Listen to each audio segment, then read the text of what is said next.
to the class of history. This is your chapter number 2. This is the third lecture of this chapter, that is from gathering to growing food.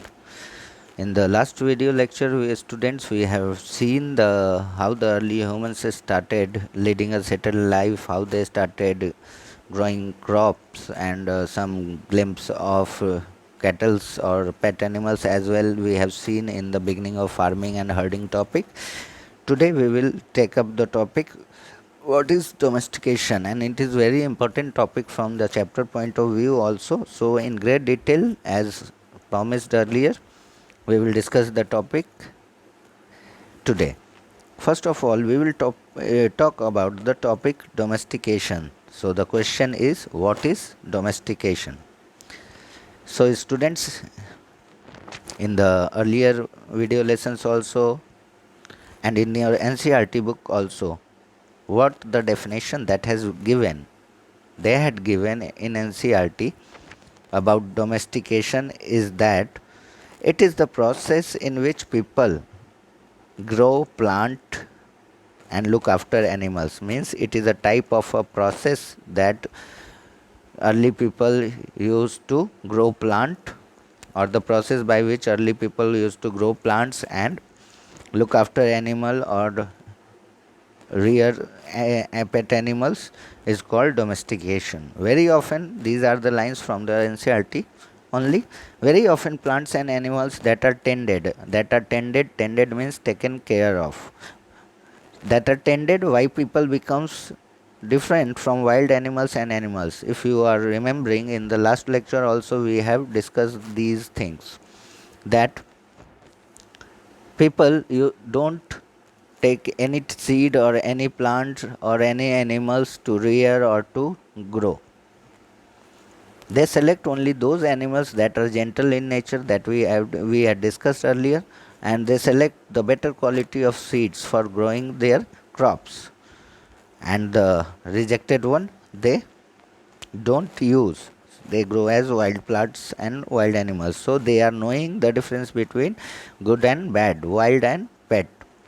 This is because people select plants and animals for domestication. So, in the process of domestication of growing plants and taming pet animals or domesticating cattle, pet animals,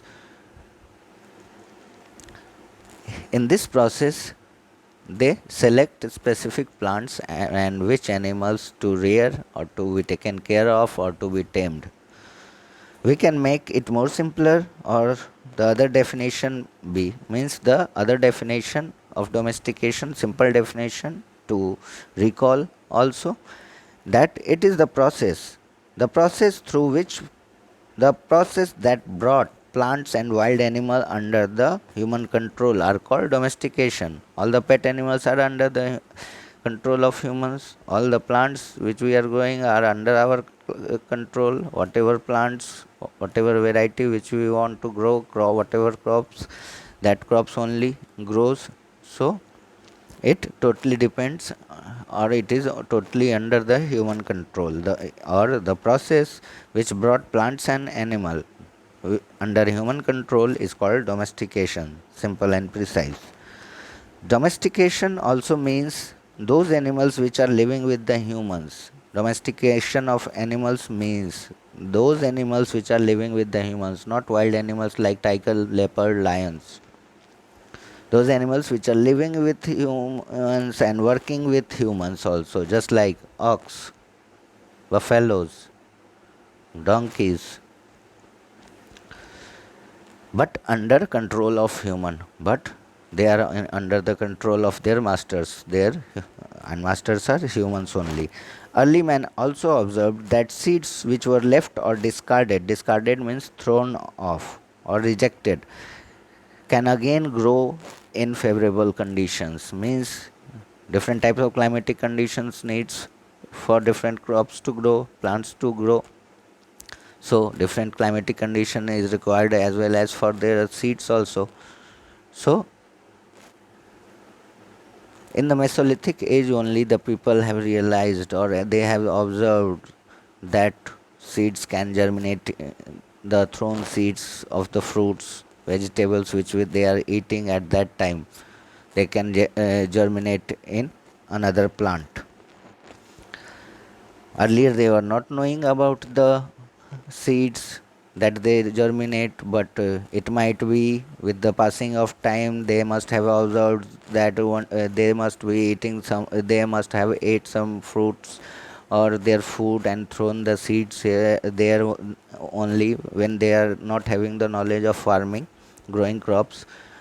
And after some days when they visited the place, and if the climatic conditions are suitable for that particular seeds, they saw that new plants have come out through those seeds. So this is the process, or it is assumed by the historians or archaeologists that this might must be the case, because actual fact, hard proof fact is not known what really happened, but the most possible probable answer must be this only, how they started knowing the art of growing crops.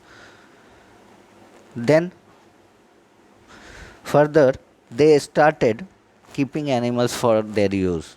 They not only under domestication they look after plants and grow plants, but look after animals, and the whole process is known as domestication. So apart from growing crops they started keeping animals for their use.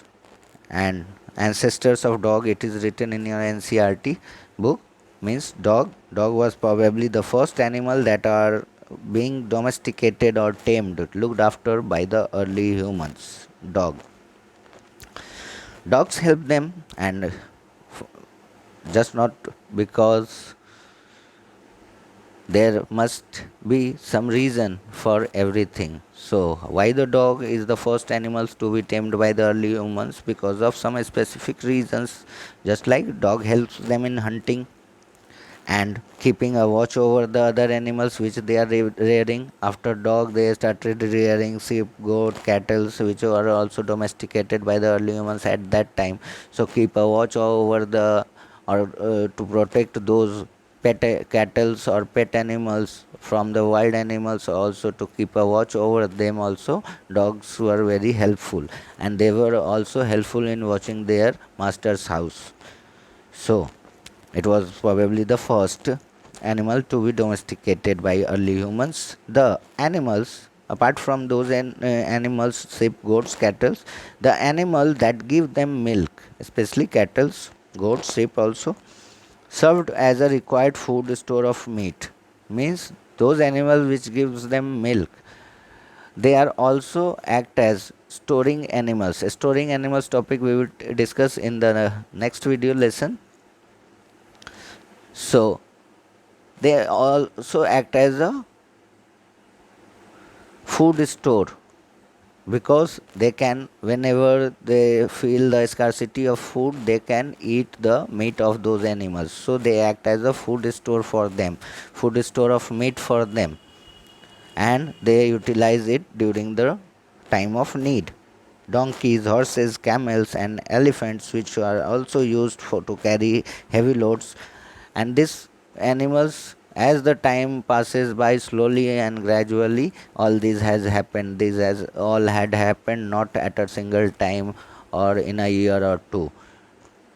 So slowly and gradually they started taming horses, donkeys, camels, elephants. They are very useful for carrying heavy loads, and a very good mode of transportation they provide also. So all these activities, all these animals which were helpful in doing their different works, so all these activity led the early humans to switch over to animal husbandry. The meaning of animal husbandry, rearing of cattle, means keeping the pet animals and cattle with them to look after them. So these are the some images I had shared with you related to this topic. You can see,